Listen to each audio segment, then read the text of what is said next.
तो जय हिंद दोस्तों, आज 12th क्लास केमिस्ट्री का सबसे जबरदस्त टॉपिक लेके आया है मेटलर्जी। मेटलर्जी मतलब जानते हो ना, कैसे एक्सट्रैक्शन होती है, कैसे आइसोलेशन होती है और कैसे उसका प्यूरिफिकेशन होता है। पूरा टॉपिक आज इस पूरे मेटलर्जी चैप्टर के अंदर आप पूरा पढ़ लोगे। तो वीडियो को अंत तक देखना, स्किप मत करना, क्योंकि अगर वीडियो को स्किप किया ना तो एक भी प्रोसेस को भूल गए तो मजा नहीं आएगा। तो करते वीडियो को स्टार्ट। इससे पहले मैं बता दूं, चैनल पर नए आ गए हो तो भाई सब्सक्राइब बटन है दबा लेना। सब्सक्राइब बटन दबा लो तो ऐसे जबरदस्त टॉपिक आपको सबसे पहले मिलेगा। करते वीडियो को स्टार्ट।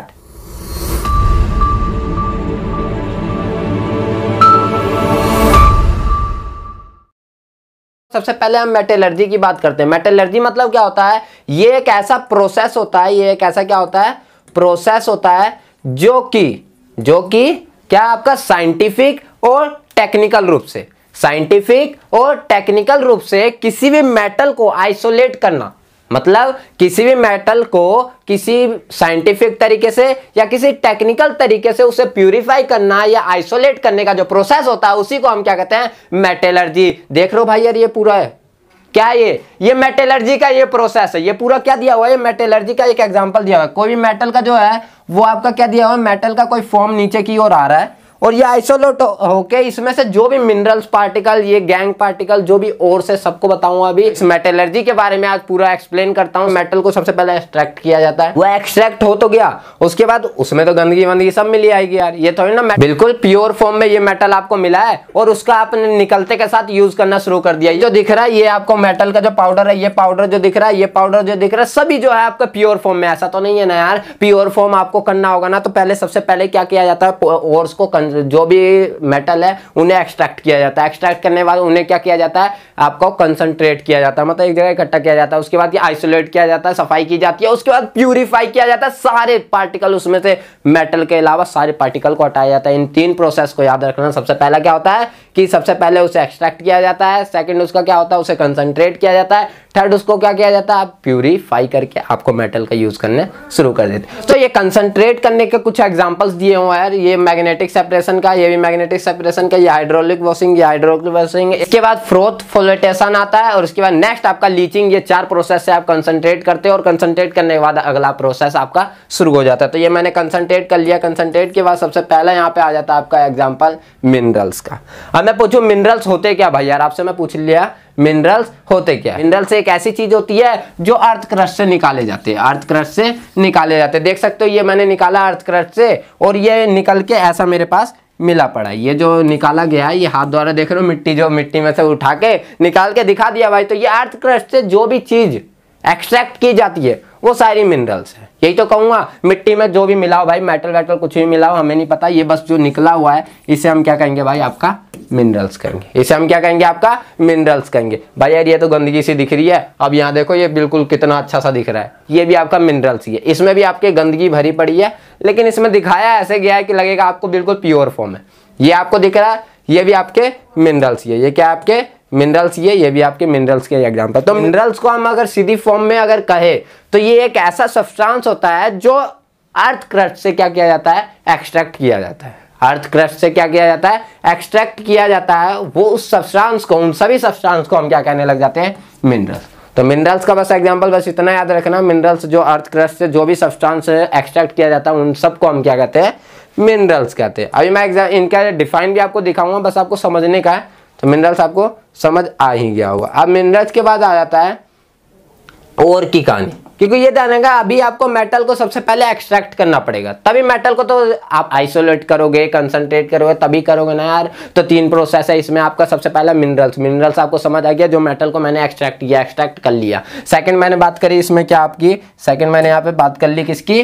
व्हाट इज और की। व्हाट इज और एंड विद एन एग्जाम्पल। अब ओर्स क्या होते हैं यार? तो ओर्स वो सारी चीजें, वो सारी सब्सटेंस जो कि हमें एक्सट्रैक्ट तो किए गए हैं लेकिन प्रॉफिटेबल हो। क्या बोला मैंने? कि एक ऐसा सब्सटेंस जो मेरे को अर्थ क्रस्ट से निकला तो गए हैं लेकिन वो मेरे लिए प्रॉफिटेबल हो, कोई कन्वीनियंट हो। ये नहीं मैंने कूड़ा कचरा सब कुछ निकाल दिया, वो क्या होगा? आपका ओर्स में गिना जाएगा। जैसे मैंने अभी आपको एक एग्जांपल दिखाया था, यहाँ पे आपका ये चीज अगर मैंने यहाँ पे एक्सट्रैक्ट किया है ये चीज, तो ये मेरे लिए अभी कूड़ा है। ये मेरे लिए अभी क्या है?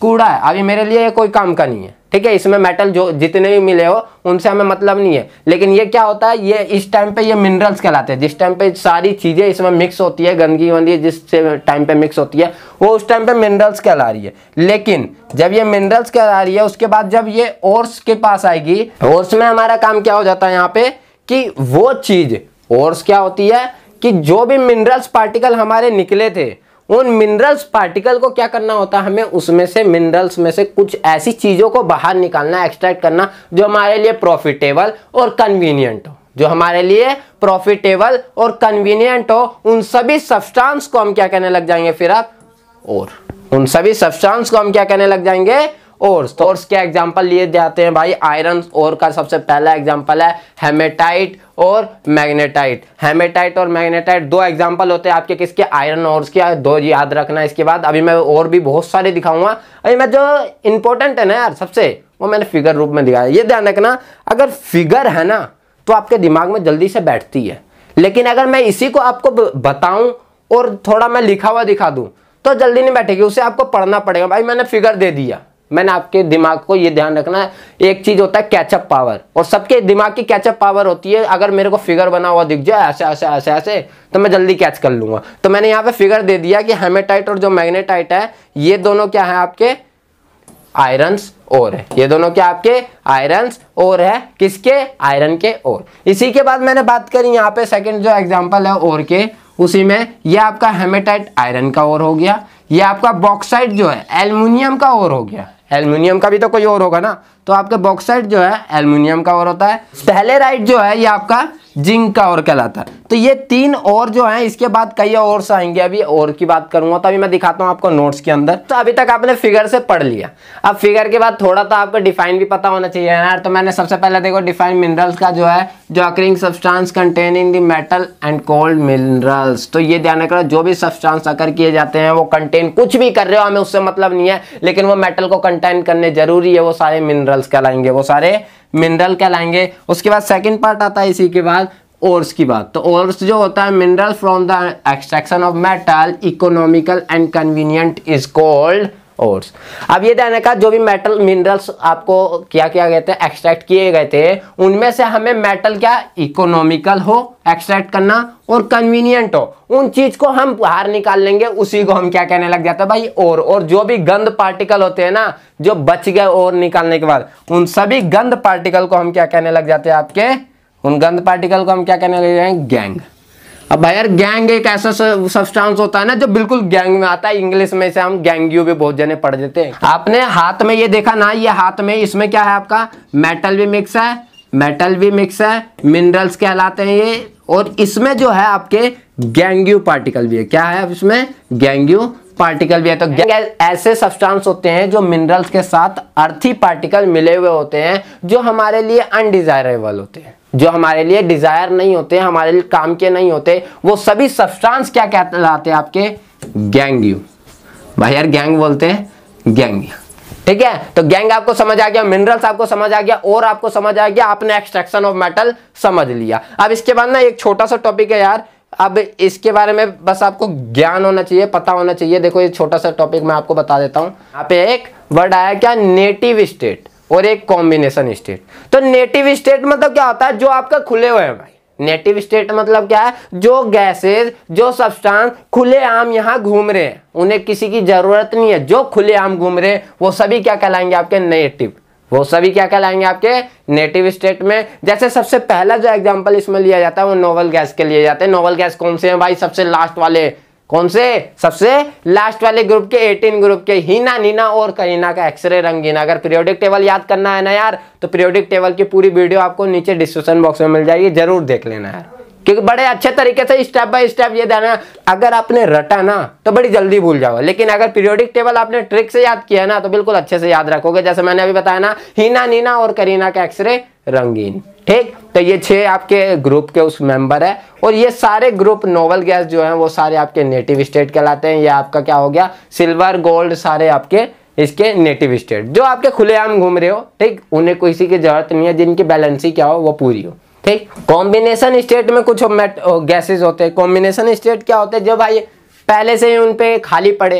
ये ध्यान रखना, बोलते हैं ना कि पहले से पेट जिसका भूखा हो वो तो खाना ही ढूंढेगा ना। तो क्या होता है, ये कार्बन और जो ऑक्सीजन है, कार्बन और ऑक्सीजन है, पेट खाली है भाई, ऑक्सीजन के पास 2 की कमी होती है, कार्बन के पास भी कमी होती है, दोनों कमी कमी वाले इंसान एक दूसरे में मिल जाते हैं और कॉम्बिनेशन स्टेट बना लेते हैं। तो ये ध्यान, जब खाना जहां मिलेगा वहीं भागेंगे। तो कार्बन को ऑक्सीजन मिला, दोनों ने मिलकर बॉन्डिंग बनाई, दोनों का पेट भर गया, कॉम्बिनेशन स्टेट बना दिया। तो कॉम्बिनेशन स्टेट वाले सारे एक दूसरे में मिल के रहते हैं, लेकिन नेटिव स्टेट वाले खुलेआम घूमते हैं, खुले सांड की तरह, कोई दिक्कत नहीं, अपना अकेले घूमूंगा, अपना गैंग नहीं बना के, लेकिन ये गैंग बना के घूमते हैं। तो पूरा समझ आ गया। तो नेटिव स्टेट और ये आपको समझ आने चाहिए, मिनरल्स आपको समझ आ गया, और आपको समझ आ गया, गैंग आपको समझ आ गया, मेटलर्जी टॉपिक आपको समझ आ गया। कि ये ध्यान रखना यार, अगर आपको समझ आता है ना तो एक लाइक बटन को ठोक दिया करो, क्योंकि लाइक बटन ठोकते हो ना तो इंटरनल मोटिवेशन मिलता है और बड़े जबरदस्त तरीके से इस वीडियो को और कंटिन्यू करने का मन करता है। ठीक है, तो लाइक बटन को ठोके बिना मत चले जाना। किसी भी मेटल को, किसी भी सब्सटेंस को अगर अक्रिंग करोगे, 3 प्रोसेस को आपको फेस करना ही पड़ेगा अक्रेंस ऑफ मेटल में। वो 3 फेसेस क्या हैं? सबसे पहला फेस आता है आपका कि कंसंट्रेशन ऑफ ओर, मतलब ओर को सबसे पहले कंसंट्रेट करना। एक्सट्रैक्शन तो हो गया, आप कंसंट्रेट करोगे भाई यार, कंसंट्रेट हो गया, उसके बाद आप आइसोलेशन करोगे। आइसोलेशन मतलब उसको सफाई वफाई करोगे। अब जितना सफाई कर लिया भाई उतना तो कर ही लिया। अब सफाई हमने हाथ से किया है भाई, हाथ से जितनी मर्जी सफाई हो सकती है, मशीन तो हो नहीं रहे हम। आइसोलेशन हमने कर दिया। अब आइसोलेशन के बाद अब प्यूरिफिकेशन की जाती है, उसकी जांच की जाती है, कोई चीज रह तो नहीं कि भाई हाथ से किया तो कुछ तो रहेगी। तो भाई प्यूरिफिकेशन में उस मेटल को पूरा प्यूरिफाई कर दिया जाता है। तो इन 3 प्रोसेस का यूज करके किसी भी मेटल को आइसोलेट, प्यूरिफाई सब कुछ किया जाता है। समझ आया? इसी के बाद हमारा नेक्स्ट टॉपिक आ जाता है कंसंट्रेशन का। हमने भाई मिनरल्स और सब के बारे में पढ़ लिया, समझ भी आ गया। छोटे से टॉपिक थे यार, उनके बारे में उतना भी ज्यादा डीपली मत जाओ कि आगे इस टॉपिक को भूल जाओ। ठीक है, तो उस टॉपिक को इतना समझ लो कि इस टॉपिक को आप समझ जाओ। सबसे पहला कंसंट्रेटेड और में आपका हाइड्रोलिक वॉशिंग का सबसे पहला आता है, हाइड्रोलिक वॉशिंग। हाइड्रोलिक वॉशिंग जो है, ये मेथड जो है, इस मेथड से हम क्या करते हैं, आपको किसी भी चीज को कंसंट्रेट किया जाता है। और कंसंट्रेट क्या, आपके मैंने यहाँ पे 2 फिगर बना रखे हैं, इन 2 फिगर को अच्छे से समझ लिया ना आपने, तो समझ लो कंसंट्रेट करना तो यूं सीख गए। ठीक, पूरा मैं बताता हूँ। सबसे पहले अब मैंने क्या किया, मैंने मिनरल्स में, आप जानते हो कि मिनरल्स के अंदर गैंग पार्टिकल और मिनरल्स दोनों ही, मेटल और जो गैंग पार्टिकल है दोनों एक दूसरे में चिपके हुए होते हैं, मजे में होते हैं, ऐसे बिना अलग हो ही नहीं सकते जब तक मैं उसमें से मेटल और उसे दोनों को अलग ना करूं। ठीक, तो वो दोनों अलग तो होंगे नहीं अपने आप। तो मैंने क्या किया कि उन दोनों को ही मैंने पीस दिया, दोनों के क्या कर दिया, मैंने पीस दिया और पाउडर बना दिया। देखो यहाँ पे मैंने एक फनल लगाया, यहाँ पे क्या लगाया है, फनल लगाया। इस फनल में यहां से देखो, यहाँ पे मैंने एक पाइप लगा रखा है जहां से मैं वाटर को डालूंगा।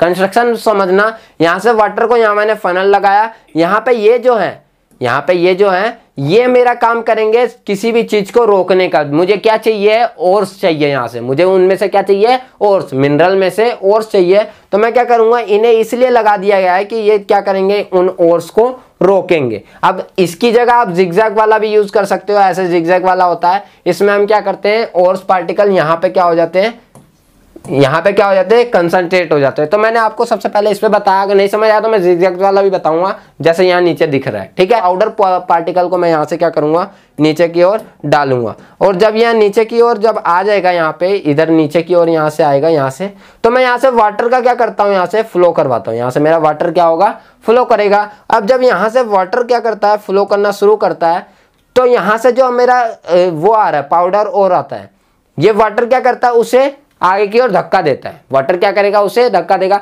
अब इनमें क्या किया जाता है, जो ग्रेविटी क्या होता है इसमें, कि ग्रेविटी डिफरेंस होती है किसके बीच में, गैंग और ओर्स के बीच में। जब तक ग्रेविटी डिफरेंस नहीं होगी, जब तक इस किसका, आपका हाइड्रोलिक वॉशिंग का कोई काम नहीं आएगा। तो हाइड्रोलिक वॉशिंग में सबसे पहला प्रिंसिपल याद रखना कि जो भी ओर्स है और आपके जो भी गैंग पार्टिकल है, उन दोनों के बीच में ग्रेविटी डिफरेंस बिटवीन होगी। तभी तो क्या किया गया, वाटर को यहां से फ्लो करवाया गया और यहां से जब ओर्स को डाला गया, ओर्स मतलब मिनरल्स को डाला गया, तो मिनरल्स जब गए तो इस वाटर ने उसे क्या किया, धक्का दिया। अब जिसकी ग्रेविटी कम होगी वो फ्लो मार जाएगा, और जिसकी ग्रेविटी ज्यादा होगी वो भाई कंसंट्रेट होता जाएगा। तो भाई और की जो ग्रेविटी होती है वो ज्यादा होने के कारण ये इस जगह पे क्या हो जाती है, कंसंट्रेट हो जाती है, और जो गैंग पार्टिकल थे वो पानी के साथ मिलके यहाँ पे गैंग का वाटर क्या कर देते, पूरा एक्सट्रैक्ट कर देते हैं। तो मेरा जो प्योर ओर्स जो मिले वो ओर्स मेरे यहाँ रह जाते हैं, कंसंट्रेट रहते हैं। मैं इसे क्या कर लेता हूँ, यहाँ से बाहर निकाल लेता हूँ, मेरे को प्योर ओर मिल गया भाई। तो हाइड्रोलिक वॉशिंग कब यूज किया जाता है, जब मेरा ग्रेविटी डिफरेंस हो, किसके बीच में, ओर्स, किसके बीच में, ओर्स के बीच में, और गैंग के बीच में आपका क्या हो, डिफरेंस हो। उसी टाइम पे आपका क्या किया जाएगा, इसका यूज किया जाएगा। बाय द वे इसका यूज नहीं होगा, ठीक है। हाइड्रोलिक वॉशिंग में ये आपने स्लोपिंग पोल वाला देखा, मैंने स्लोपिंग वाला बताया। अब मैं यहाँ पे जिगजैग वाला बताता हूँ। देखो जिगजैग वाला कैसे है। यहाँ पे क्या किया मैंने, यहाँ पे फनल को लगाया जिगजैग वाले में, हाइड्रोलिक वॉशिंग से यहाँ से, ठीक है। इस फनल से क्या होगा, ये इस फनल से यहाँ से मेरा मैं यहाँ से क्या करूंगा, जो भी मिनरल्स पार्टिकल है मैं यहाँ से नीचे की ओर डालूंगा। अब क्या होगा, यहाँ से पाइप आ रही है, देख रहे हो भाई, पाइप से पानी तगड़ी फेंकी जा रही है। अब ये पाइप क्या करेगा, यहाँ से जो भी आ रहा है इसको धक्का मारेगा। अब धक्का मारेगा तो मैंने क्या बताया था, मैंने यहाँ पे भाई जिगजैग बनाया। मैंने क्या बताया, जो ओर्स की ग्रेविटी होती है एज कम्पेयर टू गैंग क्या होती है, ज्यादा होती है। इसके कारण क्या होगा, ये इस गड्ढे के अंदर क्या हो जाएंगे, कंसंट्रेट होने शुरू हो जाएंगे। इन गड्ढों के अंदर क्या हो जाएंगे, कंसंट्रेट होने शुरू हो जाएंगे। तो गैंग जो पार्टिकल है वो पानी के साथ क्या हो जाएगा, फ्लो हो जाएगा। लेकिन जो आपका और पार्टिकल है, और के जो पार्टिकल्स है वो इस ग्रेविटी के कारण इन स्लोपिंग जो हमारा ये जिगजैग पोल है उनके बीच में क्या हो जाएगा, कंसंट्रेट रह जाएगा। तो इसी तरीके से हाइड्रोलिक वॉशिंग का जो यूज है ये हमारे सबसे पहला कंसंट्रेट करने का सबसे पहला मेथड होता है, और यहीं पे क्या होता है, समाप्त हो जाता है। तो प्रोसेस आपको समझ आ गया, प्रिंसिपल समझ आ गया कि ये तभी यूज हो सकता है जब आपका गैंग और ओर्स के बीच में क्या हो, डिफरेंस हो ग्रेविटी का। सबसे पहला हाइड्रोलिक वॉशिंग यहीं पे खत्म हो जाता है। कोई भी डाउट हो ना यार तो नीचे कमेंट करके जरूर बताना। करता हूं नेक्स्ट। इसी के बाद नेक्स्ट हमारा क्या आ जाता है, इसी के बाद मैग्नेटिक सेपरेशन। मैग्नेटिक सेपरेशन ये सेकंड मेथड आता है आपका कंसंट्रेट करने का। इसमें क्या किया जाता है, आपको दो क्या लिए जाते हैं, सर्कल्स जो घूमते हैं, बोला जाए तो वो घूमते हैं। तो ये दो सर्कल्स आपको यहाँ कोने पे दिख ही रहे हैं, एक यहाँ पे और एक यहाँ पे, ये चक्री सी। ये जो होता है मैग्नेटिक होता है। ये क्या होता है आपका, मैग्नेटिक होता है, ठीक है। अब मैग्नेटिक आप जानते हो यार, मेटल को अट्रैक्ट करेगा ही ना, मेटल को क्या कर लेगा, अट्रैक्ट करेगा मैग्नेटिक वाला। तो ये मैग्नेटिक होती है। और यहाँ पे क्या किया जाता है, एक बेल्ट लगाई जाती है। बेल्ट का भी देखा है ना, जैसे दो चक्री मैंने लगा दी और एक चक्री यहाँ लगा दी, यहाँ पे मैंने बेल्ट लगा दिया, ये घूमेगा तो ये भी घूमेगा, ये घूमेगा तो ये भी घूमेगा। ऐसा मैंने पूरा ये कंस्ट्रक्शन इसका होता है। ये बेल्ट जो होता है, इस बेल्ट पे क्या करते हैं, हम मिनरल्स को डालते हैं, मिनरल्स को हम क्या करते हैं, डालते हैं, और ये ऐसे ऐसे चक्री क्या करती है, घूमती रहती है। तब देखो क्या है, इसका कंस्ट्रक्शन आपको समझ आ गया। ये पोल जो होता है ये वाला, ये मैग्नेटिक होता है, इसका हमारा काम ही नहीं होता, तो इससे हम कोई मैग्नेटिक नहीं करते, एक को करते हैं। अब क्या किया मैंने, यहाँ से क्या किया, जो मिनरल्स पाउडर है मेरा, उस पाउडर को मैंने यहाँ पे बेल्ट के ऊपर डाला। मिनरल पार्टिकल यहाँ से जाएंगे। अब जब ये मिनरल पार्टिकल यहाँ से जाएंगे तो उस टाइम पे ये बेल्ट यहाँ पे आएगा तो ये नीचे भी तो गिरेंगे। लेकिन जब ये नीचे गिर रहे हो तो मेटल तो अट्रैक्ट होता है ना मैग्नेटिक से, तो क्या होगा, मेटल इसमें चिपका हुआ रह जाएगा। और जो गैंग है, गैंग जो होता है वो भाई, मेटल जो अट्रैक्शन प्रॉपर्टी होती है ना वो गैंग के पास नहीं होती। मिट्टी के कभी चिपकते हुए देखा है, मेटल चिपकती है। तो मिट्टी क्या होगी, वो इतनी तेजी से आएगी कि ये इस टप में, मैं दो टप रख रहा हूँ, यहाँ पे दो कंटेनर रख रहा हूँ, ये यहाँ पे मिट्टी जो है मेरी इस कंटेनर में जा रही है, और जो मेरा यहाँ पे जो सेकंड पार्ट है, यहाँ पे मेरा जो ओर्स मिल रहे हैं वो मेरे इधर की ओर जा रहे हैं। तो ओर्स और जब ये दोनों की ओर जो है वो सेपरेट हो जाएंगे, दोनों ही क्या हो जाएंगे आपके, फिर सेपरेट हो जाएंगे। और सेपरेट होने के बाद मेरा क्या होगा, यहाँ पे पूरा का पूरा और कंसंट्रेट हो जाएगा, यहाँ पे मेरा क्या हो जाएगा, और कंसंट्रेट, और यहाँ पे मेरा गैंग कंसंट्रेट हो जाएगा। तो ये जो सेकंड मेथड कहलाता है, इसकी प्रिंसिपल जो होती है वो यही होती है कि मैग्नेटिक प्रॉपर्टी, क्या मैग्नेटिक प्रॉपर्टी होनी चाहिए किसमें, आपके मेटल और गैंग, इन दोनों के बीच में मैग्नेटिक प्रॉपर्टी जो है वो डिफरेंस होना चाहिए। मैग्नेटिक डिफरेंस के बिना नहीं हो सकता। कहीं ना भाई गैंग भी आपका क्या निकल जाए, मैग्नेटिक प्रॉपर्टी शो करता हो तो भाई वो भी चिपक के आ जाएगा इसी के साथ, तो फायदा क्या होगा। तो उन दोनों के बीच में मैग्नेटिक डिफरेंस होना चाहिए, तभी इस प्रॉपर्टी का यूज कर सकते हो, किसका, आपको है ना, मैग्नेटिक सेपरेशन का। इसके बाद जो नेक्स्ट ये हमारा टॉपिक आया ना यार, ये सबसे जबरदस्त टॉपिक इसलिए कहा जाता है, ये मेथड जो है भाई यार किसने खोज की थी? एक कपड़े धोने वाली ने खोज कर दिया था इस मेथड का। आप बोलोगे क्या वो साइंटिस्ट थी? नहीं यार, साइंटिस्ट तो नहीं थी, लेकिन इसको पढ़ाया इसलिए जाता है। खोज कोई भी करे, छोटा हो या बड़ा, लेकिन अगर जिससे सीखने के लिए मिल रही हो ना यार, तो वो आपके लिए एक बड़ा खोज ही कहलाता है। ठीक है, तो ये फ्रोथ फ्लोटेशन मेथड, फ्रोथ मतलब जानते हो आप सब, कभी देखा है मम्मी को कपड़े धोते हुए? क्या निकलता है उसमें से? झाग, जिसे हम क्या कहते हैं? फ्रोथ। और फ्लोटेशन मतलब वो उसके ऊपर फ्लोट कर रही होती है। क्या कर रही होती है? उसके ऊपर तैर रही होती है। कभी देखा ना भाई यार, बहुत जनों को तो ऐसे देखा उठा उठा के फेंक के मारते हैं। ठीक है, तो ये चीज सब जगह होती है। नहा रहे होते हैं उस टाइम पे फ्रोथ बनते ही है, लेकिन ज्यादा से ज्यादा आपका उस टाइम पे बनता है जब वो कपड़े धुल रहे हो। ठीक है, तो कपड़े धोने वाले ने इसका क्या कर दिया? आपका खोज कर दिया। Only extraction of sulphide ore. ठीक है, दो सल्फाइड ओर को यहाँ पे प्यूरिफाई किया जाता है या एक्सट्रैक्ट किया जाता है। ओनली सल्फाइड ओर के लिए फ्रोथ फ्लोटेशन मेथड एप्लीकेबल है। उसके अलावा कहीं ये नहीं आ जाओ भाई यार आयरन के ओर को यहाँ आके सफाई करने लग जाओ। ओनली किसके लिए? ये सल्फाइड ओर के लिए। अब सल्फाइड ओर क्या कहता है? यहाँ पे देखो दो चीज याद रखना। यहाँ पे एक कंटेनर ले लिया, कंटेनर में आप जानते हो पानी डालते हैं सब, मैंने पानी को डाल दिया। सबसे पहले इसके अंदर आपका मिनरल्स डाल दिया जाता है, मिनरल्स आपका पानी के अंदर डाल दिया गया। उसके बाद दो चीज याद रखना है, यहाँ पे एक दो चीज वर्ड आते हैं। यहाँ पे एक कलेक्टर वर्ड आएगा, कौन सा? कलेक्टर। और सेकंड वर्ड आता है यहाँ पे आपका स्टेबलाइजर। कौन सा? स्टेबलाइजर।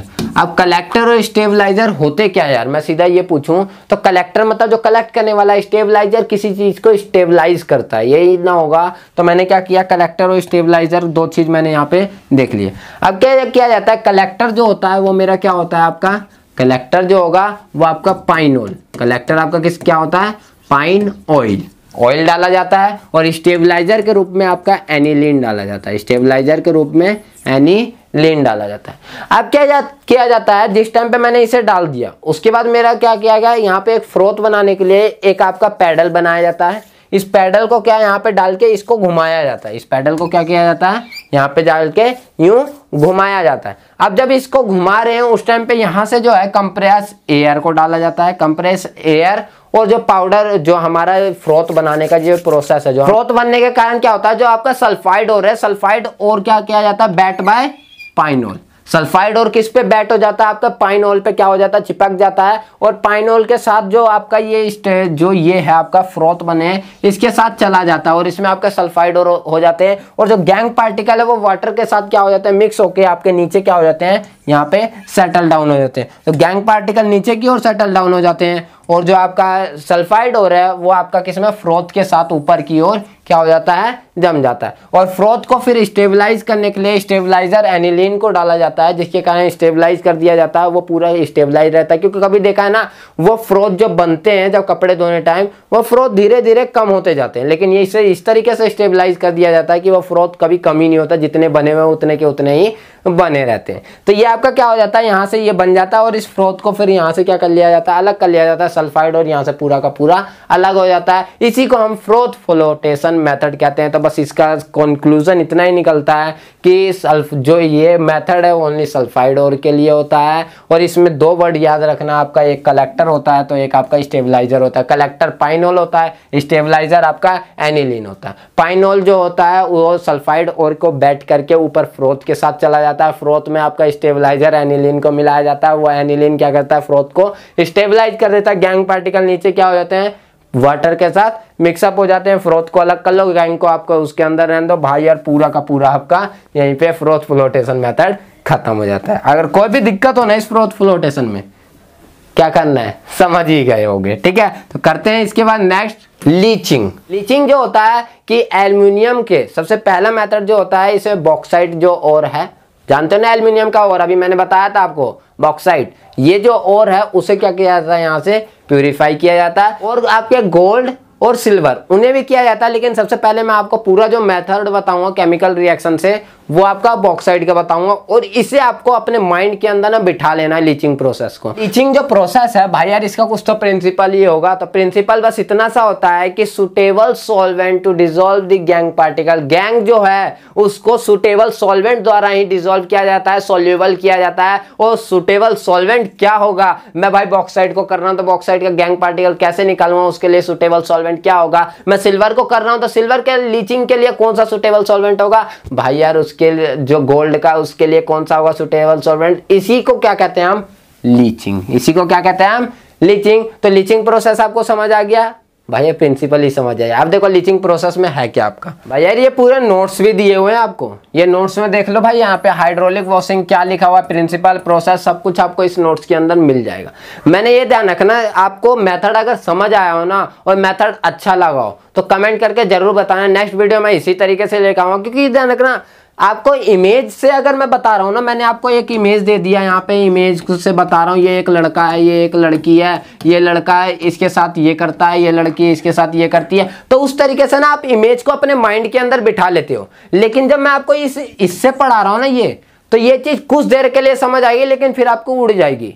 अगर ये सही बात हो ना तो नीचे कमेंट करके बताना। इसीलिए मैंने आज पूरा आपको ज्यादा से ज्यादा एक्सप्लेन करना किससे चाहा है, इमेज द्वारा। इमेज द्वारा जब मैं एक्सप्लेन करूंगा तो आपके माइंड में बिल्कुल अच्छे तरीके से बैठ जाएगा। और मैंने आपको नोट्स जो है वो नीचे डिस्क्रिप्शन बॉक्स में लिंक दे दिया, वहां से आप नोट्स को ले भी सकते हो, और आप पढ़ना चाहते हो तो हमारी वेबसाइट पे जाके आप वहां से पढ़ भी सकते हो। ठीक है, तो ये आपका क्या था, सबसे पहला यहाँ पे आपने हाइड्रोलिक वॉशिंग पढ़ लिया। हाइड्रोलिक वॉशिंग के बाद हमारा जो नेक्स्ट आ जाता है आपका कौन सा, आपका मैग्नेटिक सेपरेशन। पूरा प्रोसेस प्रिंसिपल सब कुछ इसमें वही सेम जो है। अगर कोई भी दिक्कत होती है नोट्स के अंदर तो बताना मुझे। फ्रोथ फ्लोटेशन मेथड यहाँ पे अब आता है हमारा जो नेक्स्ट टॉपिक वाला, वो आता है लीचिंग का। Often to use the ores is soluble in the some the suitable solvent. इन्हीं सुटेबल सॉल्वेंट कौन से होंगे ये देखा जाता है। तो सबसे पहले बॉक्साइट का करते हैं हम।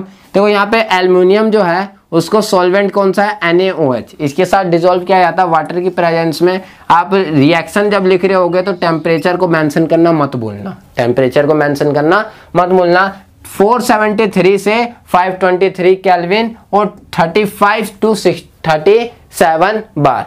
ठीक है, मतलब प्रेशर दिया हुआ है ये बार में। उससे आपका एक क्या बन जाता है, यहाँ पे सोडियम बन जाता है, यहाँ पे एक कॉम्प्लेक्स बन जाता है। कॉम्प्लेक्स का नाम होता है सोडियम टेट्रा हाइड्रोक्सी एल्यूमिनेट। ये कोऑर्डिनेशन कंपाउंड में इसकी नेमिंग IUPAC नेमिंग, जिसे हम क्या कहते हैं IUPAC, IUPAC नेम। इसके बारे में आप कोऑर्डिनेशन कंपाउंड में पढ़े, लेकिन यहाँ पे इतना सा याद रखो, इसका जो नाम होता है कॉम्प्लेक्स है वो सोडियम टेट्रा हाइड्रोक्सी एल्यूमिनेट होता है। ठीक है, तो आपका ये फर्स्ट रिएक्शन बन जाती है। यहाँ पे सेकंड रिएक्शन इस जो ये मेरा बना टेट्रा हाइड्रोक्सी जो सोडियम वाला, इसको मैं क्या करता हूँ कार्बन डाइऑक्साइड के साथ रिएक्ट करता हूँ, तो मेरा यहाँ से क्या हो जाता है, एल्यूमिनियम जो बनता है हाइड्रेटेड एल्यूमिनेट बन जाता है। ठीक है, हाइड्रेटेड मतलब वाटर के साथ बन जाता है, और यहाँ पे सोडियम हाइड्रोजन कार्बोनेट मेरा क्या हो जाता है, यहाँ से एक्सट्रैक्ट हो जाता है। अब इसके बाद थर्ड प्रोसेस होता है, ये जो हाइड्रेटेड बना है Al2O3.XH2 जो O है, यहाँ X जो है वो कितना भी हो सकता है, हमें नहीं पता।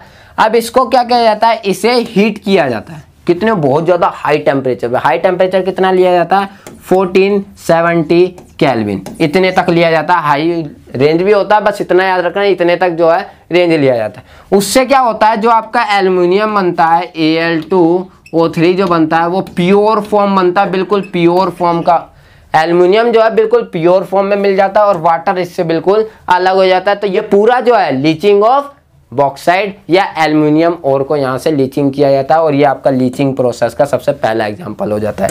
इसके बाद यहाँ पे सेकंड जो दिया हुआ है वो आपको जनरल फॉर्मूला लिख रखा है। यहाँ पे मैंने जनरल फॉर्मूला क्या आपका ये कहता है कि किसी भी अगर सिल्वर या गोल्ड दोनों में से किसी का भी करना हो तो आप कर सकते हो। यहाँ पे मैंने सिल्वर का लिख दिया, यहाँ पे आप मेटल लिख सकते हो, और मेटल की जगह पे आप सिल्वर और गोल्ड दोनों में से किसी का भी कर सकते हो। यहाँ सिल्वर है इस कॉम्प्लेक्स में, यहाँ सिल्वर है, और यहाँ सिल्वर है, यहाँ सिल्वर है, वहाँ गोल्ड कर देना, बस सेम ही रिएक्शन होती है दोनों की, और ये पूरा रिएक्शन आप सेम क्या कर सकते हो, देख सकते हो। तो समझ आ गया लीचिंग प्रोसेस कि सुटेबल सॉल्वेंट चाहिए होता है और को डिसॉल्व सोल्यूबल होने के लिए। यहीं पे आपका कंसंट्रेशन जो है उसके कंसंट्रेशन के 4 पार्ट आपको समझ आए होंगे। एक आपका हाइड्रोलिक वॉशिंग, सेकंड आपका मैग्नेटिक सेपरेशन, थर्ड आपका froth flotation, and at last आपका लीचिंग। लीचिंग का प्रोसेस आपको समझ आया। भैया आइसोलेशन के 1-2 टॉपिक है यार, इस आइसोलेशन के 2 टॉपिक को अच्छे से याद कर लो, समझ आ जाएगा। ठीक है, इसके बाद हम जाएंगे प्यूरिफिकेशन पे। ठीक है, अभी मैंने आइसोलेशन का बताया था, मैंने क्या बताऊंगा, सबसे पहला आपका कौन सा था,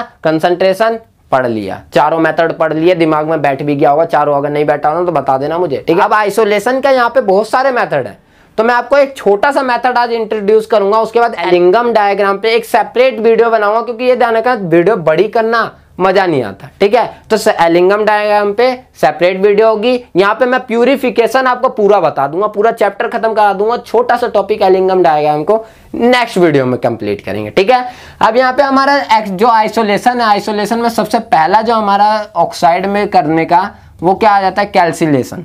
कैल्सिनेशन जो है ये एक ऐसा प्रोसेस होता है जिसमें क्या किया जाता है, कार्बोनेट ओर को, किसको, CO3, कार्बोनेट ओर को लिमिटेड एयर सप्लाई करके हीट किया जाता है और हीट करने के बाद उसे किसमें, ऑक्साइड में चेंज कर दिया जाता है। क्या किया जाता है, किसी भी कार्बोनेट ओर को क्या लिमिटेड एयर सप्लाई करके उसे ऑक्साइड में चेंज कर देना, ऑक्साइड में चेंज कर देना और उस ऑक्साइड का क्या कर देना, फिर उसे रिड्यूस करके प्योर मेटल ले लेना। यही आइसोलेशन कहलाता है। तो आइसोलेशन में क्या किया जाता है, सबसे पहले कोई भी जो भी आपका ओर है उस ओर को क्या किया जाता है, आपको हीट किया जाता है लिमिटेड सप्लाई में। कार्बोनेट ओर को, ओनली कार्बोनेट ओर की बात की जाएगी, ओनली कार्बोनेट ओर को, कार्बोनेट ओर को लिमिटेड एयर सप्लाई करके क्या किया जाता है, हीट किया जाता है और हीट करके क्या बना दिया जाता है, उसको क्या क्या ऑक्साइड में चेंज कर दिया और ऑक्साइड को फिर रिड्यूस करके उससे प्योर ले लेते हैं। रिड्यूस का भी तरीका बताऊंगा अभी, पहले आप ओर को अभी क्या कर देंगे, हम कार्बोनेट ओर को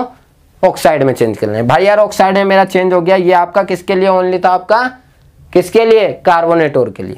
सेकंड यहाँ पे रोस्टिंग मेथड आ जाता है। रोस्टिंग हमारा जो मेथड होता है, भाई यार रोस्टिंग के छोर में समझ लेना, यहाँ रोस्टिंग मेथड जो है ये एक ऐसा मेथड होता है जिसमें हीट किया जाता है, किसको, ओनली सल्फाइड ओर को, ज्यादा मात्रा में एयर को डाल के हीट किया जाता है सल्फाइड ओर को और उसे ऑक्साइड में चेंज किया जाता है। सल्फाइड ZnS को O2 की प्रेजेंस में किया तो ZnO बन गया और SO2 बन गया, ये आपका बन गया ये जिंक ऑक्साइड। अब क्या किया जाता है, ये जिंक ऑक्साइड मेरा सब में बन गया, मतलब मेरा सल्फाइड और भी बन गया और मेरा उसमें से आपका कार्बोनेट और भी।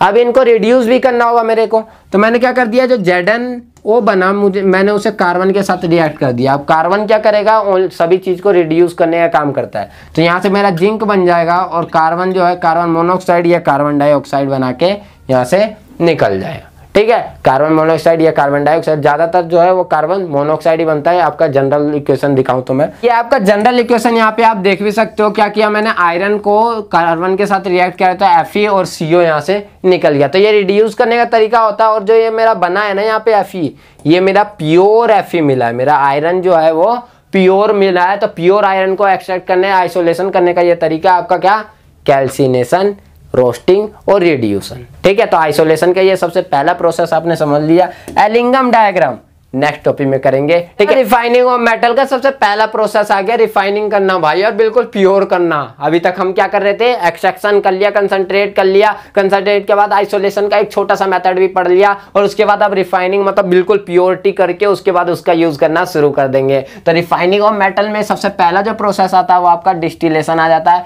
डिस्टिलेशन जो प्रोसेस होता है इसमें क्या किया जाता है, डिस्टिल करना। अब डिस्टिल वाटर के बारे में आपने सुना होगा, किसी भी चीज उसमें से इम्प्योरिटी को हटा के उसको निकाल लेना, डिस्टिल वही होता है ना। तो यहीं पे डिस्टिलेशन जो है इसमें एक चीज याद रखना, इसका प्रिंसिपल है कि लो बॉइलिंग मेटल जिंक और मरकरी, इसमें क्या किया जाता है, low boiling metal only zinc और मरकरी जैसे सब्सटेंसों को यहाँ पे इम्प्योर मेटल जो होते हैं वो क्या हो जाते हैं, इवेपोरेट हो जाते हैं और प्योर मेटल यहाँ पे रह जाता है। ज्यादातर इस रिफाइनिंग में डिस्टिलेशन मेथड में यूज किया जाता है रिफाइनिंग के लिए, वो ओनली किसके लिए, आपका लो बॉइलिंग मेटल होने चाहिए। वो कौन से, जिंक और मरकरी का। उसमें से क्या होता है, जो जिंक और मरकरी जो है इम्प्योर जिंक और मरकरी, वो इम्प्योर जिंक और मरकरी क्या हो जाते हैं, वेपर बन जाते हैं। और वेपर के बनने के बाद यहाँ पे जो बच जाता है वो आपका प्योर मेटल बच जाता है। प्योर मेटल को हम यहाँ से क्या कर लेते हैं, प्राप्त कर लेते हैं। ठीक है, एक्सट्रैक्ट कर लेते हैं, ले लेते हैं। ठीक, तो ये जो हमारा डिस्टिलेशन मेथड हुआ वो ओनली जिंक और मरकरी जैसे इम्प्योर मेटल को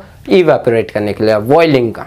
ठीक, तो हमने बॉइलिंग का पढ़ लिया। उसके बाद नेक्स्ट आपका आ जाता है लिक्वेशन प्रोसेस। ये लिक्वेशन जो प्रोसेस है, आप लिक्वेशन के नाम से ही समझ रहे होगे यार कि लिक्विड बनाने का प्रोसेस है। लिक्वेशन मतलब लिक्विड बनाने का प्रोसेस। अब इस लिक्वेशन मतलब क्या होता है, इस प्रोसेस में क्या किया जाता है, तो देखो यहाँ पे ये इम्प्योर मेटल है, यहाँ पे क्या है, इम्प्योर मेटल को इस फनल द्वारा मैं क्या करूंगा, इसके अंदर डालूंगा। ये प्रोसेस ओनली उसके लिए, किसके लिए, टीन के लिए।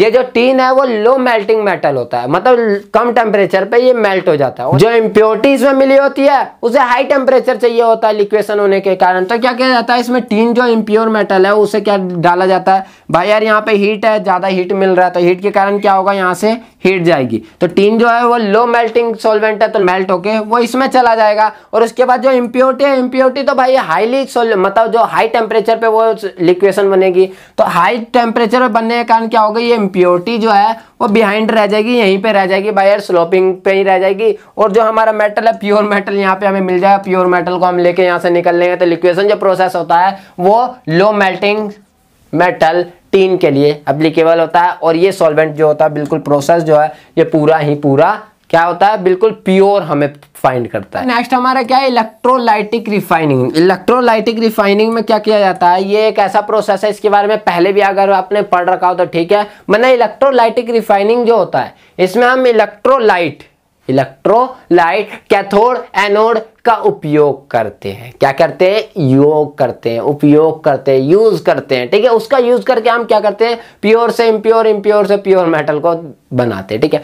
अब यहाँ पे दो चीज याद रखना कि एनोड ये देना का कैथोड और एनोड दो होते हैं, ठीक। तो एक एनोड और एक कैथोड। तो एनोड जो होता है वो इम्प्योर मेटल जो होता है, एनोड जो होता है वो इम्प्योर होता है, कैथोड जो है आपका प्योर मेटल का होता है। तो यहाँ पे क्या किया जाता है, दो आपके डाल दिए गए हैं, ये आपका कैथोड है तो ये आपका एनोड है, इस पे आपका इम्प्योर है, इस पे क्या है आपका इम्प्योर, इस पे आपका प्योर मेटल को डाल दिया गया। अब इसके बाद क्या किया जाता है, ये आपका कॉपर सल्फेट का सॉल्यूशन होता है, किसका, कॉपर सल्फेट का CuSO4 का सॉल्यूशन होता है। अब इसमें एनोड और कैथोड जब इसमें डाला जाता है, ठीक है, तो इलेक्ट्रोलाइट मतलब यहाँ पे क्या क्या है, इलेक्ट्रोलाइट मिलाया जाएगा, जिसके कारण क्या होगा, यहाँ पे करंट जो है वो प्रोड्यूस हो जाती है। और करंट प्रोड्यूस होने के कारण यहाँ से जो इम्प्योर वाला है वो यहाँ से क्या करेगा, यहाँ पे डिफ्यूज होगा, मतलब यहाँ से रिफ्यूज होना शुरू हो जाएगा, निकलना शुरू हो जाएगा।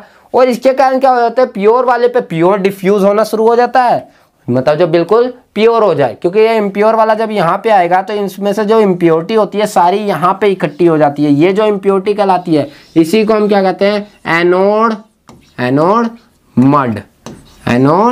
मड के नाम से जाना जाता है। एनोड मड जो होती है वो सारी इम्प्योरिटी एक जगह इकट्ठा हो जाने का जो प्रोसेस होता है उसी को हम क्या कहते हैं, एनोड मड कहते हैं, ठीक है। और जो बच गया प्योर वाला वो इसके ऊपर जाके क्या हो जाता है, डिफ्यूज हो जाता है, और इस स्ट्रिप को क्या किया जाता है, बाद में निकाल के प्योर मेटल को यहाँ से क्या कर लिया जाता है, निकाल लिया जाता है। तो इलेक्ट्रोलाइट रिफाइनिंग में आपका एनोड पे इम्प्योर, कैथोड पे प्योर, दोनों को यूज करने के बाद जो हमारा एनोड है, एनोड से वो रिफ्यूज हो जाता है और कैथोड पे जाके डिफ्यूज हो जाता है। नीचे जो कोने में हमारा वो एनोड मड मतलब सारी इम्प्योरिटी गैंग जो बोली जाती है, जो गैंग तो हट गया था लेकिन उसी का पार्ट जो होता है वो इम्प्योरिटी सारी वहां पे रह जाती है, उसी को एनोड मड कहा जाता है। इसी प्रोसेस को हम क्या कहते हैं, इलेक्ट्रोलाइटिक रिफाइनिंग, ठीक है, इलेक्ट्रोलाइटिक रिफाइनिंग। समझ आ गया इलेक्ट्रोलाइटिक। एट लास्ट सबसे जबरदस्त जो आपका रिफाइनिंग का मेथड है, zone refining process. Zone refining process जो होता है ये में ये कहा जाता है impurity is more soluble in a molten state, मतलब इम्प्योरिटी जो है वो मोल्टन स्टेट में मोर सोल्यूबल होती है अदर देन किसमें, सॉलिड स्टेट में। मतलब सॉलिड स्टेट में वो सोल्यूबल नहीं होती, जैसे ये सॉलिड है तो इस सॉलिड के अंदर कोई भी अगर इम्प्योरिटी है तो वो मोर सोल्यूबल नहीं है, लेकिन अगर मैं उसे लिक्विड स्टेट में कर दूं, मोल्टन स्टेट में कर दूं तो मोर ज्यादा सोल्यूबल होगी इसके अंदर। तो बस इसी का प्रिंसिपल का इस जोन रिफाइनिंग में यूज किया जाता है। इस प्रिंसिपल को याद रखना कि impurity is more soluble in molten state other than the solid state of the metal, ठीक है। अब क्या किया जाता है, इस इम्प्योरिटी का ही इसमें यूज किया जाता है। अब मैंने देखो यहाँ पे एक इम्प्योर मेटल का रोड ले लिया, क्या ये आपका इम्प्योर मेटल का रोड। अब इम्प्योर मेटल के रोड में क्या किया, यहाँ पे आपका ये स्लोपिंग वो लगा दिया जाता है, हीट जो क्या है, हीट तो है, हीटर के रूप में होते हैं, वो क्या कहा जाते हैं, स्लोप की तरह, क्या मतलब रोलिंग कर सकते हैं, मतलब एक जगह से दूसरी जगह जा सकते हैं। ये मूविंग होते हैं, ठीक है, मोबाइल बोलते हैं इसे। ये क्या कर सकते हैं, एक जगह से दूसरी जगह जा सकते हैं। तो इस मोबाइल के कारण क्या होता है इसमें, और ये आपका क्या है, ये इम्प्योर मेटल का रोड है। तो ये मोबाइल को क्या किया जाता है, यहाँ से जब इस तरफ की ओर लेके जाया जाता है, तो जब मैं इस तरफ यहाँ पे रखूंगा तो यहाँ पे क्या होगा, एक जब यहाँ पे जो भी इम्प्योरिटी होगी, मैंने क्या बोला, impurity is more soluble in a molten state. तो इम्प्योरिटी को अगर हीट मिलेगा तो वो तो भाई इम्प्योरिटी आपको मोल्टन स्टेट में जाना चाहिए ना, जिसमें वो ज्यादा अच्छा मानेगी अपने आप को, यही होगा ना। तो क्या किया जाता है, जो आपकी इम्प्योरिटी होती है वो उसके अंदर मिक्स रहती है, लेकिन जैसे उसे हीट मिलता है वो अपने मोर सोल्यूबिलिटी में आ जाती है, कि सोल्यूबिलिटी अगर ज्यादा होगी तो वो उसमें जाएगी, तो ये मोल्टन स्टेट में आ जाएगी। वो उसके बाद मैं इसे इधर की ओर लेके जाऊंगा, ये धीरे धीरे धीरे धीरे धीरे धीरे इधर की ओर जाएगी, ऊपर से भी इधर की ओर लेके जाऊंगा, इसे भी इधर की ओर ले जाऊंगा। ऐसे ही बहुत बार इस प्रोसेस को किया जाता है, जिसके कारण सारी इम्प्योरिटी, इधर की इम्प्योरिटी सारी इस साइड पे क्या कर दी जाती है, इकट्ठी कर दी जाती है। और इस इकट्ठी करने के बाद यहाँ पे सब सारे इम्प्योर जो है, इम्प्योरिटी जो है यहाँ पे इकट्ठी हो जाती है। तो मेटल को जो किया जाता है, दो भागों में यहाँ से ब्रेक कर दिया जाता है, और ब्रेक करने के बाद इम्प्योर जो मेटल है उसको हटा दिया जाता है, प्योर मेटल यहाँ से प्राप्त कर लिया जाता है। तो इसी प्रोसेस को हम क्या कहते हैं, जोन रिफाइनिंग प्रोसेस। तो जोन रिफाइनिंग आपको समझ आया। जोन रिफाइनिंग में क्या किया जाता है कि आपका जो भी प्रॉपर्टी याद रखना है, impurity is more soluble in molten state. तो क्या किया जाता है, इसमें हीटर को लगा के इम्प्योरिटी को मोर सोल्यूबल बना दिया जाता है, जिसके कारण वो लालच दिया जाता है, यार लालच बुरी भलाई बोलते हैं ना, इसको लालच दिया जाता है हीट का। ये लालच के कारण अपना स्टेट को चेंज कर लेती है, और उसके कारण इसे एक जगह से दूसरी जगह करके, जो कहाँ अच्छे तरीके से बैठी पड़ी थी, काट के भगा देते हैं या निकाल देते हैं। ठीक है, तो ये आपका इम्प्योरिटी का सबसे जबरदस्त तरीका जोन रिफाइनिंग खत्म हो जाता है। इसके बाद नेक्स्ट जो आ जाता है आपका वेपर फेज रिफाइनिंग में दो मेथड होती है, एक मोंड प्रोसेस, एक वैन आर्कल मेथड।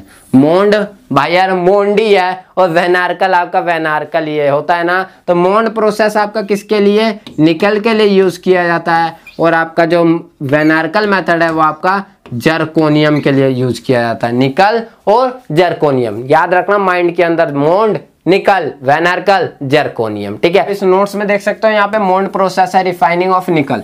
मोंड प्रोसेस है वो आपका रिफाइनिंग ऑफ निकल। अब इस रिफाइनिंग ऑफ निकल में क्या किया जाता है, इम्प्योर निकल है उसको मैंने कोबाल्ट के साथ रिएक्ट कर दिया, किसमें 330 से 380 या 60 केल्विन के बीच में। तो यहाँ से क्या होगा, आपका निकल टेट्रा कोबाल्ट बना लेगा, मतलब जो ये निकल है वो 4 कोबाल्ट के साथ मतलब एक कॉम्प्लेक्स बना लेगा। इस कॉम्प्लेक्स को बुला के लेके आया मैंने और तवे पे बिठा दिया, मतलब भाई यार हीट कर दिया। और हीट करने का कारण क्या होगा, इसे बहुत ज्यादा हीट दिया 400 से लेके 500 के बीच में, तो यहाँ से निकल जो है वो हमें प्योर निकल मिल जाता है, और आपका कोबाल्ट जो है यहाँ से अलग हो जाता है। इसी प्रोसेस को हम क्या कहते हैं, मोंड प्रोसेस। तो मोंड प्रोसेस आपका क्या होता है, निकल के आपका इम्प्योर को प्योर करने का प्रोसेस होता है, और इसमें आपका सॉल्वेंट क्या लिया जाता है, आपका कोबाल्ट। इसके बाद नेक्स्ट जो आपका वैन आर्कल मेथड होता है, ये वैन आर्कल मेथड भी आपका सेम ही है। ठीक है, वैन आर्कल मेथड ये रिफाइनिंग ऑफ जर्कोनियम और टाइटेनियम होता है। यहाँ से टाइटेनियम को लिया गया है, तो टाइटेनियम को यहाँ से I2 के साथ रिएक्ट करवाया 523 केल्विन पे, मतलब 523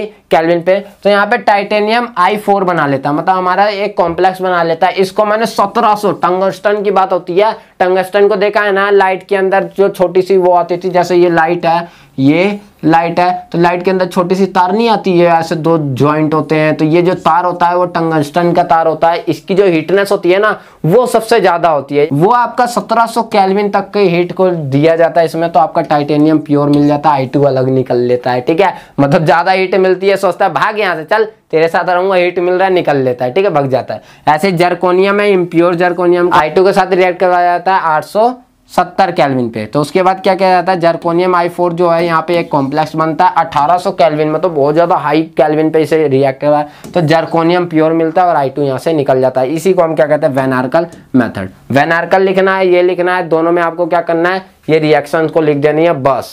वैन आर्कल और मोंड प्रोसेस आपका यहीं पे खत्म हो जाएगा। इसके बाद जो नेक्स्ट है आपका वो आ जाता है क्रोमेटोग्राफी। क्रोमेटोग्राफी समझाने के लिए मैं आपको एक इमेज दिखाऊंगा, ये आपका क्रोमेटोग्राफी है। अब ये क्रोमेटोग्राफी में छोटी सी बात होती है, वो समझ लो, पूरा क्रोमेटोग्राफी समझ लो, कभी पूछोगे नहीं फिर क्रोमेटोग्राफी होती क्या है। ठीक है, क्रोमेटोग्राफी किस लिए यूज किया जाता है कि जो भी सॉल्वेंट मिक्स है, मतलब इंक विंक जो भी मिक्स है, उनको अलग करने का जो प्रोसेस होता है, ये आपका कॉलम, मतलब यहाँ पे मैंने जो लिया आपका ये कॉलम लिया है, जिसको हम क्या कहते हैं, कॉलम क्रोमेटोग्राफी। ठीक है, इसके बाद पेपर क्रोमेटोग्राफी भी होता है, कई तरह के होते हैं, लेकिन यहाँ पे आपको कॉलम ही पढ़ना है। 12th में जो भी आप प्रैक्टिकल करोगे वो सारे कॉलम के द्वारा ही करते हो। ठीक है, तो क्रोमेटोग्राफी में होता क्या है, इसका यूज किस लिए किया जाता है, तो यहाँ पे एडजॉर्वेंट और एडजॉर्वेट 2 का वर्ड का याद रखना। तो होता क्या यहाँ पे, जो भी मेटल था इम्प्योर वाला, इम्प्योर को मैं यहाँ पे क्या कर देता हूँ, डाल देता हूँ इम्प्योर को। और इम्प्योर को डालने के बाद यहाँ पे जो है छोटे छोटे यहाँ पे पोर्स होते हैं, छोटे छोटे क्या होते हैं, पोर्स होते हैं। और जब मैं यहाँ पे से ये देने का, यहाँ पे ये एडजॉर्ब हो गया, इस टाइम पे क्या हो गया, यहाँ पे जिस टाइम पे मैंने इसके अंदर सॉल्वेंट को डाला, यहाँ पे क्या हो गया, एडजॉर्ब हो गया है, ठीक है। सॉल्वेंट जिस टाइम पे मैंने सॉल्वेंट को डाल दिया भाई रिफाइनिंग करने के लिए, तो यहाँ पे एडजॉर्ब हो गया। अब ये क्या होगा, एडजॉर्ब होने के बाद यहाँ पे इसके पोर्स हैं, ठीक, एडजॉर्ब हो गया है लेकिन इसके पोर्स इतने छोटे हैं कि ये नीचे नहीं जा पा रहा, ठीक है। ये क्या कर रहा है, यहाँ पे एडजॉर्ब हो गया, इससे नीचे नहीं जा पा रहा। तो क्या करते हैं हम कि इसके अंदर क्या करते हैं, सॉल्वेंट को डालते हैं। और ये जब सॉल्वेंट यहाँ पे आ रहा होता है तो ये सॉल्वेंट अंदर की ओर आके क्या करता है, इसके अंदर जो भी बोलते हैं ना, जितनी भी गंध पार्टिकल होती है, जो गंध पार्टिकल होता है वो क्या करता है, इस पोर्स में से यहाँ से निकल लेता है, पोर्स में से निकल के वो एडजॉर्ब हो जाता है। और यहाँ पे आपका जो होता है प्योरिटी जो होती है वो यहाँ पे रह जाती है, ठीक है। और गंध पार्टिकल यहीं पे ऐसे ऐसे ये धीरे करके यहाँ पे जाके एडजॉर्ब होगा। उस टाइम पे हम क्या करते हैं, इस पेज को यहाँ से क्या कर देते हैं, जो नट है इसको खोल देते हैं और उसके बाद यहाँ से जो भी प्योर होता है वो सभी को एक्सट्रैक्ट कर लेते हैं। जो भी रंग होती है, डाई होती है, कुछ भी होता है। तो ये क्रोमेटोग्राफी क्या होता है, वो आपका किसी भी चीज को एडजॉर्ब और एडजॉर्बेंट का यूज करके क्या करता है, ये किसी भी डाई या कलर, किसी भी सॉल्वेंट को अलग करता है। इस नोट्स को अगर आप देखो तो नोट्स में ये लिखा है, this method is based on the principal that different component मतलब समझे ना, मैंने कंपोनेंट को कई तरह के डाल दिए, ठीक है। उन different component mix are the differently absorbed on the adsorbent. मतलब मैंने जब डाला तो वो अलग अलग जगह पे अलग अलग सब्सटेंस क्या होंगे, एडजॉर्ब होंगे। और उसके बाद उनमें हमने सॉल्वेंट को फ्लो करवाया, उसके कारण क्या होंगे, जो भी इम्प्योरिटी होगी वो उसमें से हट जाएगी और जो प्योर है वो एडजॉर्ब हो जाएगा। सबसे नीचे होगा, जैसे ही वो एडजॉर्ब, उस टाइम पे हम वो खोलेंगे, बाहर हमारा प्योर आ जाएगा। तो यही जो प्रोसेस होता है ये आपका क्रोमेटोग्राफी कहलाता है। भैया इस क्रोमेटोग्राफी के बाद ना पूरा चैप्टर यहीं पे खत्म हो जाता है, पूरा समाप्त हो जाता है। इसका कंक्लूजन ना इतना सही निकलता है यार कि सबसे पहला इसमें एक्सट्रैक्शन ऑफ मेटल किया जाता है। क्या किया जाता है, एक्सट्रैक्शन ऑफ मेटल, एक्सट्रैक्शन किया जाता है। सेकंड इसमें क्या किया जाता है, कंसंट्रेशन किया जाता है, क्या कंसंट्रेट किया जाता है। थर्ड इसमें क्या किया जाता है, आइसोलेशन किया जाता है, आइसोलेशन किया जाता है। और आइसोलेशन के बाद एट लास्ट इसमें क्या किया जाता है, प्यूरिफिकेशन किया जाता है। क्या प्यूरिफिकेशन किया जाता है। और इसमें जो होता है एक्सट्रैक्शन ऑफ मेटल में आपका मिनरल्स, ओर्स, आपने मिनरल्स पढ़े, ओर्स पढ़े और गैंग पढ़े और मेटलर्जी पढ़ा। इसमें आप कंसंट्रेशन में क्या पढ़ते हैं, हाइड्रोलिक वॉशिंग पढ़ लिया आपने। और सेकंड आपने कौन सा पढ़ा था, magnetic separation. Third froth flotation and last leaching. उसके बाद आइसोलेशन में आपने कैल्सिलेशन पढ़ लिया, रोस्टिंग पढ़ लिया। जो टॉपिक है वो खत्म हो गया। लिंगम डायग्राम के बारे में बताऊंगा। प्यूरिफिकेशन में सबसे पहले आपने प्यूरिफिकेशन का डिस्टिलेशन पढ़ा, लिक्वेशन पढ़ा, इलेक्ट्रोलाइटिक रिफाइनिंग पढ़ा, जोन रिफाइनिंग पढ़ा, मोल्ड प्रोसेस, वैन आर्कल और क्रोमेटोग्राफी। चैप्टर खत्म, टॉपिक खत्म। कोई भी टॉपिक में कोई भी डाउट हो ना यार, कोई भी टॉपिक में कोई भी डाउट हो, इन सारे टॉपिकों में कोई भी डाउट हो तो नीचे कमेंट करके बता देना है। तो ये पूरा जो चैप्टर है ना यार, जैसे तो देख रहे हो ना पीछे जो मेरा इमेज दिख रहा है, तो इसी के तरह मेरा पूरा ये चैप्टर था। कैसे शुरू हुआ कैसे खत्म हुआ पता भी नहीं चला। ये पूरा चैप्टर केमिस्ट्री का जो है मेटलर्जी ऑफ मेटल, पूरा चैप्टर यहीं पे क्या हो जाता है, समाप्त। अगर कोई भी डाउट हो तो नीचे कमेंट करके बताना। अगर वीडियो में कुछ भी अच्छा लगा ना यार, ये मोटिवेशन बढ़ाने के लिए वीडियो को लाइक ठोक देना, कमेंट करना मत भूलना, अपने अच्छे व्यूज देना, ठीक है। तो दोस्तों मिलते हैं नेक्स्ट वीडियो में एक धमाकेदार टॉपिक के साथ। जब तक के लिए बने रहे विक्की वर्मा के साथ। ऐसे जबरदस्त टॉपिक और चाहते हो, टॉपिक नीचे कमेंट करके बताना। वीडियो में कैसी लगी वो भी नीचे कमेंट करके बताना। जय हिंद, जय भारत।